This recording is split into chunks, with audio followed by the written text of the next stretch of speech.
여러분, 믿기 힘든 이야기를 들려드릴게요. 저는 런던의 유명 신문사에서 일하는 여행작가로 완벽한 계획과 날카로운 비평으로 유명했죠. 그런데 갑작스러운 가족 모임 참석 요청과 함께 제가 그토록 비판했던 그 나라로 가게 되었고, 거기서 만난 한 남자와 예상치 못한 상황들이 제 인생을 완전히 바꿔놓았어요. 제가 얼마나 틀렸는지, 그리고 어떻게 모든 것이 달라졌는지 이 놀라운 여정에 함께 해주실래요? 안녕하세요. 저는 헬렌이에요. 런던의 큰 신문사에서 여행작가로 일하고 있었어요. 매일 아침 정확히 6시 30분에 일어나서 설탕 2스푼을 넣은 커피를 마시며 대부분의 사람들이 아직 잠들어 있을 때 이메일을 확인하고 있었답니다.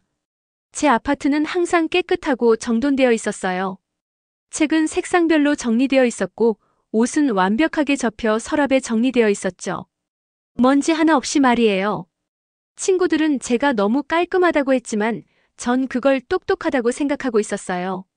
저는 놀라운 일이나 엉망인 상황을 좋아하지 않았거든요. 뭐가 다가올지 미리 알고 싶어 했죠. 직장에서는 날카로운 사고방식으로 유명했어요. 모두가 좋아하는 유명한 장소도 남들이 말하지 않는 문제점을 찾아내곤 했죠. 독자들이 제 이런 점을 좋아했어요. 과대평가된 장소에 시간과 돈을 낭비하고 싶지 않았으니까요. 수년 동안 저는 한국에 대해 강한 편견을 가지고 있었어요. 모두가 한국이 얼마나 대단한지 빠른 인터넷, 깨끗한 거리, 예의 바른 사람들 얘기했지만 저는 항상 친구들에게 그건 다 보여주기식이야. 그렇게 완벽한 건 진짜일 리가 없어. 라고 말했죠. 한국에 가본 적은 없었지만 제가 한국의 진실을 알고 있다고 확신하고 있었어요. 우리 가족은 달랐어요. 제 두 여동생은 한국 남자와 사랑에 빠져 서울로 이주했거든요. 먼저 발레를 추던 예술적인 여동생 올리비아가 3년 전에 지훈이라는 남자와 결혼했어요. 그리고 비즈니스 분야에서 일하는 실용적인 여동생 샬롯이 작년에 대현이라는 남자와 결혼했죠.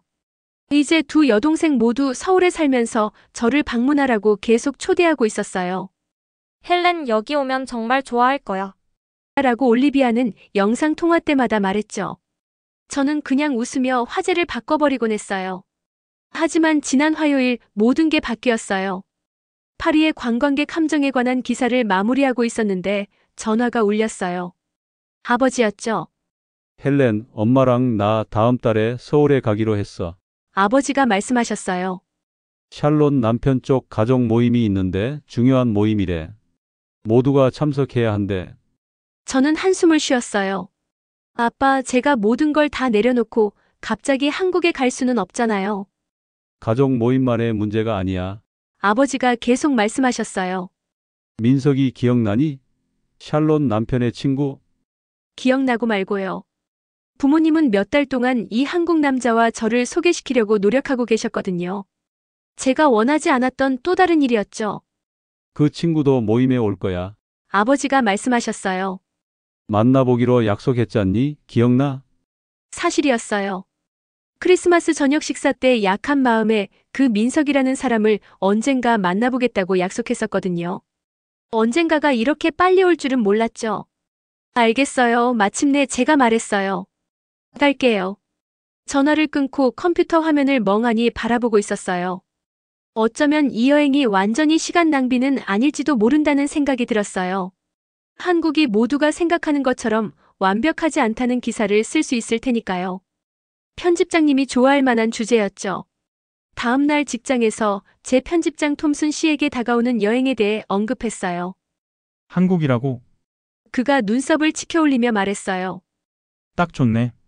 요즘 모두가 K-팝과 한국 드라마에 열광하고 있잖아. 현실을 보여주는 기사를 써보게. 모든 과대선전 뒤에 있는 진짜 한국을 보여주는 거지. 저는 미소 지었어요. 제가 생각하던 것과 정확히 같네요. 다음 3주 동안 저는 여행 준비를 하고 있었어요. 새 노트북을 샀고 제일 좋은 옷을 꾸렸으며 서울에 관한 글들을 읽었죠. 문제점을 찾아내서 기사를 쓸 준비가 되어 있었어요. 서울로 가는 비행기는 길었어요. 불편한 좌석에 앉아 15시간 동안 울어대는 아기들, 소리와 맛없는 기내식을 참아야 했죠. 인천공항에 도착했을 때 저는 피곤하고 배고프고 기분이 안 좋은 상태였어요. 하지만 공항을 걸어 나오면서 예상치 못한 일이 일어났어요. 모든 것이 완벽하게 작동하고 있었거든요. 여러 언어로 된 표지판은 명확했고 화장실은 깨끗했으며 공항 직원들은 영어로 말하며 친절했어요. 그냥 공항일 뿐이야. 저는 스스로에게 말했어요. 관광객에게 인상을 주려는 거겠지. 버스를 타고 서울의 호텔로 갔어요. 버스에는 편안한 좌석, 에어컨, 심지어 휴대폰을 충전할 수 있는 USB 포트까지 있었어요. 운전기사님은 공손했고 도로는 매끄러웠죠. 도시로 들어가면서 창밖의 건물들을 바라보고 있었어요. 그것들은 높고 현대적이었으며 밤하늘을 배경으로 불빛으로 반짝이고 있었어요. 거리는 깨끗했고 사람들은 심지어 늦은 밤에도 안전하게 걸어다니고 있었죠. 이건 관광객들이 보는 모습일 뿐이야. 저는 고집스럽게 생각했어요. 진짜 한국은 다를 거야. 하지만 제 머릿속에서 작은 목소리가 속삭이고 있었어요. 내가 틀렸다면 어쩌지?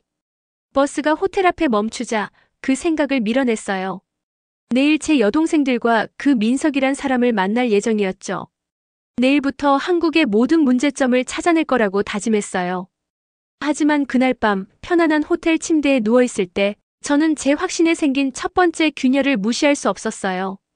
어쩌면 정말 어쩌면 한국은 제가 생각했던 것과 완전히 다를지도 모른다는 생각이 들고 있었거든요. 다음 날 아침 시차 적응이 안 됐는데도 일찍 일어났어요.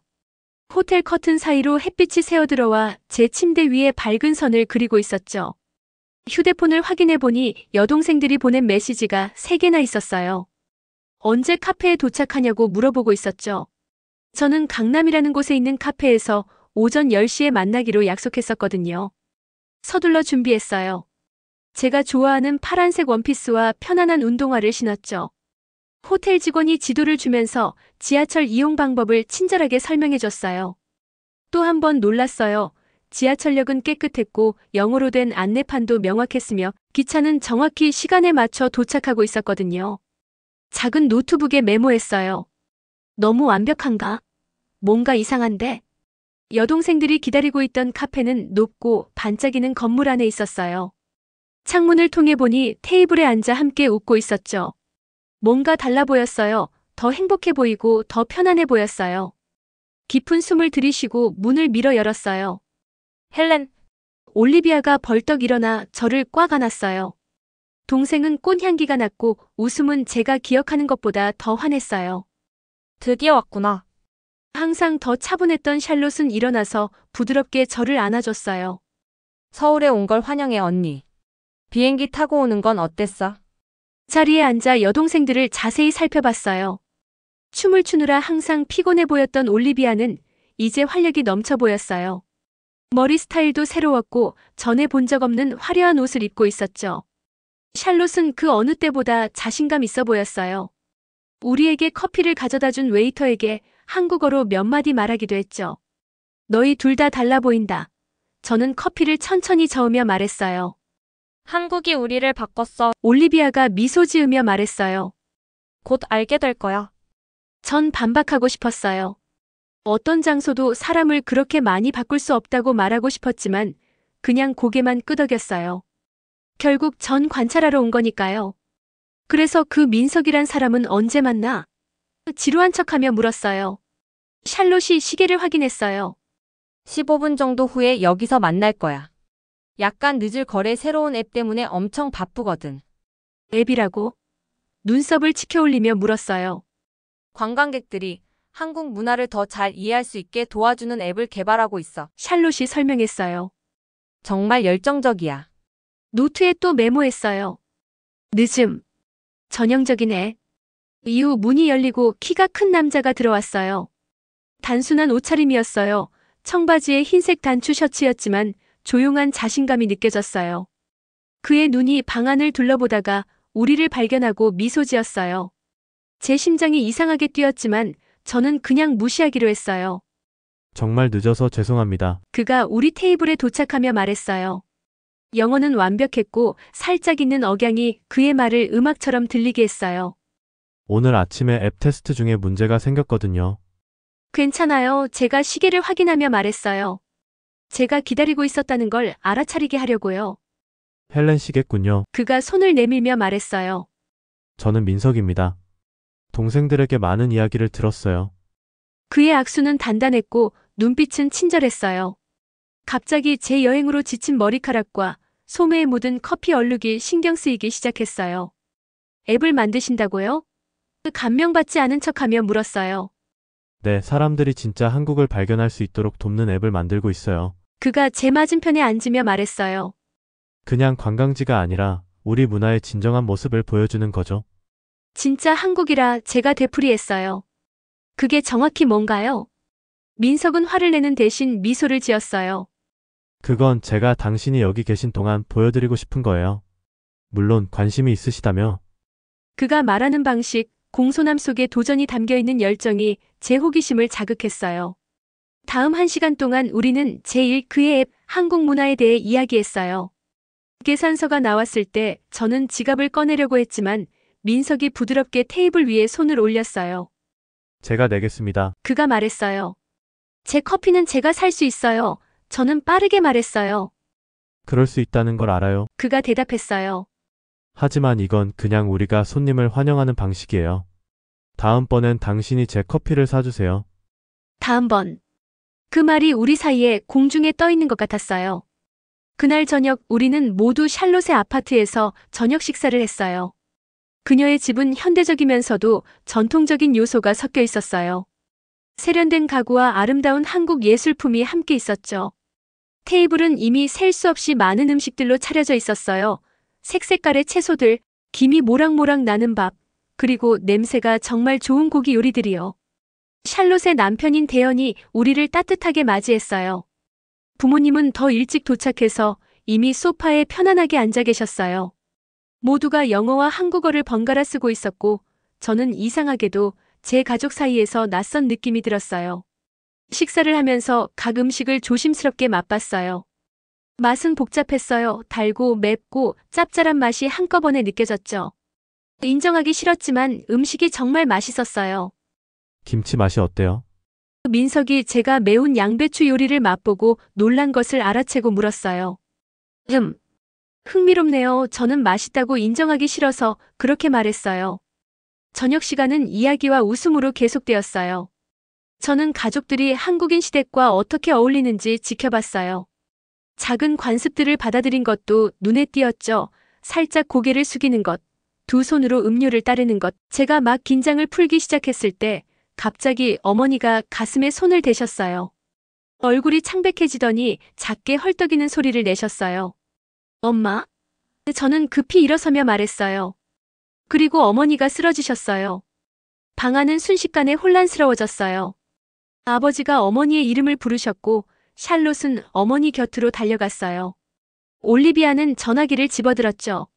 하지만 상황을 주도한 건 민석이었어요. 그는 응급 서비스에 빠르게 한국어로 전화하면서 어머니의 맥박을 확인하고 있었어요. 그의 손은 안정적이었고 목소리는 차분하지만 긴급했어요. 구급차가 오고 있어요. 그가 영어로 말했어요. 4분 안에 도착할 거예요. 우리가 무서운 침묵 속에 기다리는 동안 저는 민석이 어머니를 편안하게 해주는 모습, 여동생들이 놀라울 정도로 침착하게 움직이는 모습, 그리고 대연이 구급대원들을 위해 가구를 치우는 모습을 지켜보고 있었어요. 구급차는 민석이 말한 시간에 정확히 도착했어요. 구급대원들은 빠르고 효율적으로 일했고 민석과 여동생들이 한국어로 대답하는 질문들을 던졌어요. 어머니가 들것에 실려 나갈 때 저는 그 자리에 얼어붙어 있었어요. 제 주변에서 완벽하게 정리된 세계가 무너지고 있었죠. 민석이 부드럽게 제 팔을 건드렸어요. 병원으로 모시겠습니다. 그가 조용히 말했어요. 최선의 치료를 받으실 거예요. 그의 눈을 바라봤을 때 저는 진심 외에는 아무것도 보이지 않았어요. 그리고 제 인생에서 처음으로 저는 제 확신을 내려놓고 그냥 고개를 끄덕였어요. 서울의 병원은 제가 예상했던 것과 전혀 달랐어요. 대기실에는 편안한 의자와 깨끗한 바닥이 있었고 차분한 간호사들이 환자들 사이를 조용히 오가고 있었죠. 벽은 부드러운 파란색으로 칠해져 있어서 제가 덜 무서운 느낌이 들게 했어요. 모든 표지판은 한국어와 영어로 함께 쓰여 있었습니다. 저는 여동생들 사이에 앉아 벽에 걸린 시계를 바라보고 있었어요. 초침이 움직일 때마다 1시간처럼 느껴졌죠. 아버지는 앞뒤로 왔다 갔다 하고 계셨고 그분의 신발이 반짝이는 바닥에서 작은 소리를 내고 있었어요. 아무도 많은 말을 하지 않았어요. 우리 모두 같은 생각을 하고 있었죠. 엄마가 괜찮을까? 흰 가운을 입은 의사가 우리를 향해 걸어왔어요. 그의 이름표에는 한글과 영어로 박 의사라고 적혀 있었어요. 안경 너머로 보이는 눈빛이 친절해 보였죠. 어머님은 지금 안정되셨습니다. 그가 완벽한 영어로 말했어요. 하지만 간에 문제가 있습니다. 곧 이식이 필요해요. 이식이라는 단어가 차가운 파도처럼 저를 덮쳤어요. 저는 다양한 나라의 의료 시스템에 관한 기사를 써왔고 항상 문제점을 지적했었죠. 한 번은 아시아 국가의 의료 수준이 유럽이나 미국만큼 좋을 수 없다고 글을 쓴 적도 있었어요. 이제 제 어머니의 생명이 서울의 의사들에게 달려 있었죠. 얼마나 빨리요? 아버지가 떨리는 목소리로 물었어요. 가능한 한 빨리요. 박 의사가 말했어요.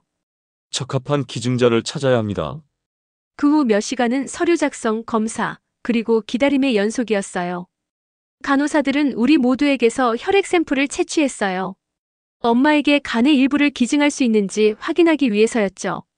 저는 그들이 조심스러운 손길과 부드러운 목소리로 일하는 모습을 지켜보고 있었어요. 민석은 계속 우리와 함께 있었어요. 작은 종이컵에 커피를 가져다 주고 우리가 이해하지 못하는 의학 용어를 번역해 주었죠. 제가 너무 힘들어하기 시작했을 때 그는 아무 말도 하지 않고 제 옆에 앉아 있었어요. 그의 조용한 존재감이 저를 덜 외롭게 만들어 주었죠. 이런 일이 생길 줄은 몰랐어요. 저는 그에게 속삭였어요. 누구도 예상하지 못하죠. 그는 간단히 대답했어요. 밤이 깊어가면서 저는 병원 복도를 걸어다니며 더 이상 무시할 수 없는 것들을 발견하고 있었어요. 의사들은 모든 질문에 참을성 있게 대답했고 간호사들은 1시간마다 어머니를 확인했어요. 의료 장비는 새롭고 현대적으로 보였죠. 모든 것이 원활하게 효율적으로 작동하고 있었고 그것이 제 어머니의 생명을 구하고 있었어요. 내가 이렇게 틀릴 수도 있었을까? 저는 창밖의 도시 불빛을 바라보며 생각했어요. 한국에 대한 내 모든 생각들도 잘못된 걸까? 그 생각은 제 마음을 아프게 했어요. 저는 옳다는 것, 유명한 장소에 대한 과대 선전을 꿰뚫어 본다는 것으로 제 경력을 쌓아왔거든요. 만약 제가 명확하게 보지 못한 사람이라면 어떨까요? 아침이 중요한 소식과 함께 왔어요. 의사는 우리 모두를 잡고 조용한 방으로 불렀어요. 검사 결과가 나왔습니다. 박 의사가 말했어요. 어머님과 일치하는 사람이 한 명뿐이네요. 우리 모두 숨을 멈추고 있었어요. 올리비아, 그가 제 예술적인 여동생을 향해 말했어요. 당신의 간이 가장 잘 맞네요. 올리비아는 단 1초도 망설이지 않았어요. 할게요. 그녀가 말했어요. 저는 놀라서 여동생을 쳐다보았어요. 예전에 춤 경력과 외모에 그렇게 신경 썼던 올리비아가 큰 수술과 커다란 흉터를 생각도 않고 받아들이려고 했어요. 확실해? 나중에 우리가 둘만 있을 때 물었어요. 큰 수술이야. 올리비아는 저에게 미소 지었어요. 가족이 먼저야, 헬렌. 춤이나 내 외모보다 더 중요한 것들이 있어. 부끄러움이 밀려왔어요. 저는 항상 올리비아를 예술적인 사람, 아름다움만 신경 쓰고 다른 건 별로 신경 쓰지 않는 동생으로 생각했었거든요. 이제 저는 그녀에게서 전에 알아차리지 못했던 강인함을 보고 있었어요. 수술 당일 공기 중에 무거운 느낌이 감돌고 있었어요. 모두가 긴장하고 조용했죠. 저는 아침을 먹을 수 없었어요. 물을 마시려고 할 때 손이 떨리고 있었죠. 민석은 병원 정원에서 저를 발견했어요. 저는 벤치에 혼자 앉아 있었죠. 아침 햇살이 우리 위의 나뭇잎 사이로 패턴을 만들고 있었어요. 괜찮아요? 그가 제 옆에 앉으며 물었어요. 무서워요. 저는 인정했어요. 그 말을 하기가 어려웠어요. 저는 항상 강한 사람, 모든 것을 다 아는 사람이었거든요. 두려움은 자연스러운 거예요. 그가 말했어요. 그건 당신이 신경 쓰고 있다는 증거죠. 그의 말 때문에 제 안에 무언가가 무너졌어요. 갑자기 저는 그에게 모든 것을 털어놓고 있었어요. 한국을 방문하지도 않고 판단했던 것, 제 삶의 모든 것에 대해 그렇게 확신했던 것, 틀리는 것이 얼마나 두려웠는지에 대해서요. 저는 수년간 경험하기 전에 장소를 판단해왔어요. 저는 제 손을 바라보며 말했어요. 또 무엇에 대해 제가 틀렸을까요? 민석은 저를 판단하지 않았어요. 그는 그저 듣고 있었죠. 그리고 그는 자신의 가족에 대해 이야기해 주었어요. 새로운 것을 시도하는 것을 두려워했지만 결국 70세에 영어를 배운 할머니에 대해 50대에 직업을 바꾼 아버지에 대해서요.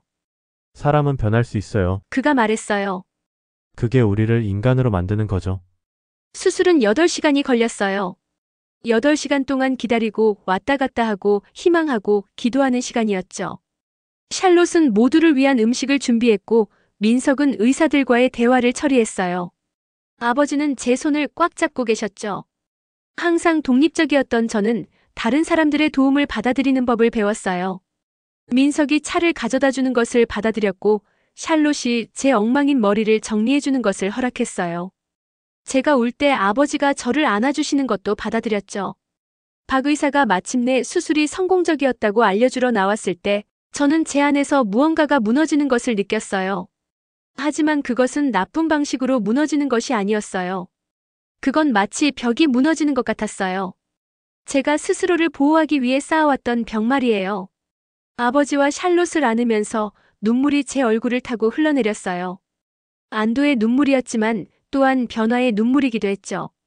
한국에 오기 전에 제가 그동안 어떤 사람이었는지가 사라지고 있었어요. 새로운 사람이 나타나고 있었죠. 틀리다는 것을 인정할 수 있는 사람, 예상치 못한 곳에서 아름다움을 볼 수 있는 사람이요. 그날 밤 잠들어 있는 어머니의 침대 옆에 앉아 창밖의 서울을 바라보고 있었어요.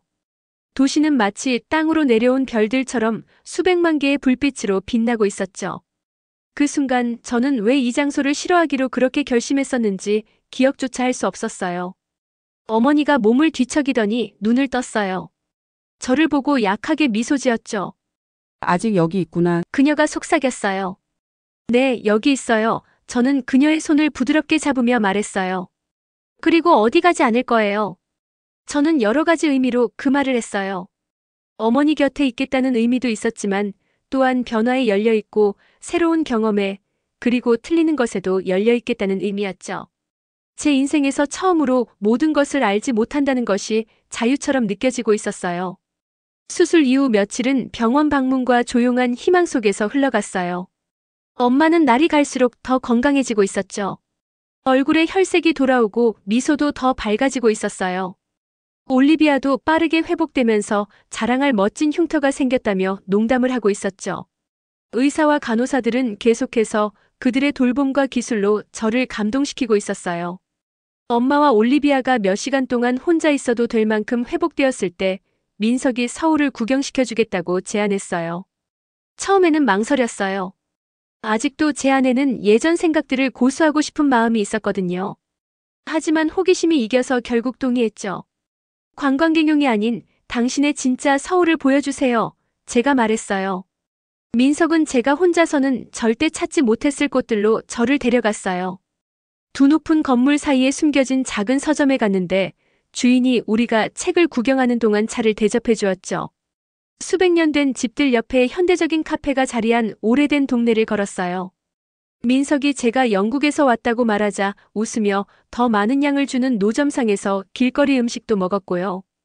우리가 가는 곳마다 제 오래된 생각들에 도전하는 것들을 발견하고 있었어요. 제가 조롱했던 과도한 공손함은 사실 진정한 친절이었죠. 제가 과실하고 무시했던 효율성은 실제로는 모두의 삶을 더 좋게 만드는 사려 깊은 디자인이었어요. 왜 지하철 손잡이에 이런 특별한 그립이 있나요? 저는 매달린 끈에 있는 고무 부분을 보고 물었어요. 관절염이 있는 노인분들이 더 쉽게 잡을 수 있도록요. 민석이 설명했어요. 이런 작은 디테일들이 제가 눈여겨보기 시작하자 곳곳에 있었어요. 휠체어를 탄 사람들을 위한 계단 옆의 경사로, 깨끗하고 잘 작동하는 공공식 수대, 노인들이 게임을 하고 아이들이 근처에서 웃고 있는 공원들이요. 어느 저녁 민석은 저를 한강으로 데려갔어요. 해가 지면서 하늘이 분홍색과 주황색 빛으로 물들고 있을 때 우리는 강을 내려다보는 벤치에 앉았어요. 도시의 불빛이 강 양쪽에서 반짝이기 시작했죠. 가족들은 잔디밭에 돗자리를 펴고 피크닉을 즐기고 있었고 근처에서는 10대들이 춤 동작을 연습하고 있었어요. 무슨 생각해요? 민석이 물었어요. 저는 깊게 숨을 들이쉬었어요. 제가 얼마나 잘못 생각했는지에 대해 생각하고 있어요. 제가 말했어요. 저는 모든 것에서 결점을 찾겠다고 결심하고 왔는데 대신 연결을 발견했어요. 민석은 미소 지었지만 아무 말도 하지 않았어요. 그는 제가 잘못을 인정하는 것이 얼마나 어렵고 중요한지 이해하고 있었죠. 저녁이 더 서늘해지자 그는 망설이며 제 손을 잡았어요. 저는 손을 빼지 않았어요. 또 다른 장벽이 무너졌어요. 저와 한국 사이의 장벽뿐만 아니라 저와 다른 사람 사이의 장벽도요. 다음 날은 꽃과 카드로 밝아진 엄마의 병실에 모였어요. 분위기가 두려움에서 희망으로 바뀌었죠. 저는 새로운 눈으로 가족을 바라보고 있었어요. 샬롯의 남편은 아버지에게 기본적인 한국어 문구를 가르치고 있었고 아버지는 진지하게 집중하며 따라하고 계셨어요. 수술 후 아직 조심스럽게 움직이는 올리비아는 엄마와 한국 전통 치유차에 대해 이야기하고 있었죠. 모두가 영어와 한국어 사이를 자연스럽게 오가고 있었어요.